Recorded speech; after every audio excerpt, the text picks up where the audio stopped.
খেয়াল করবেন, জিনিসটা একটু বোঝার চেষ্টা করবেন। যে ভালোবাসার নির্দিষ্ট কারণ থাকে সে ভালোবাসা বেশি দিন টিকে না।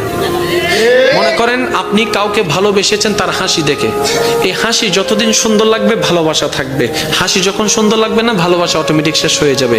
তো সত্যিকার ভালোবাসা কি জানেন? যে ভালোবাসার কোনো নির্দিষ্ট কারণ থাকে না, যে ভালোবাসা অন্তর থেকে হয়ে যায়, অনুভব থেকে হয়ে যায়, নির্দিষ্ট কারণ খুঁজে পাবেন না। না আপনার হাসি দেখে হয়েছে, না আপনার চোখ দেখে হয়েছে, না আপনার ব্যবহার দেখে হয়েছে, কোনো কারণ ছাড়া আপনি অটোমেটিক আপনার অন্তরে ফিল চলে আসলো, আপনি ভালোবাসা শুরু করলেন, যেটা আপনি দেখেন নাই, না দেখে ভালোবাসা শুরু করেছেন।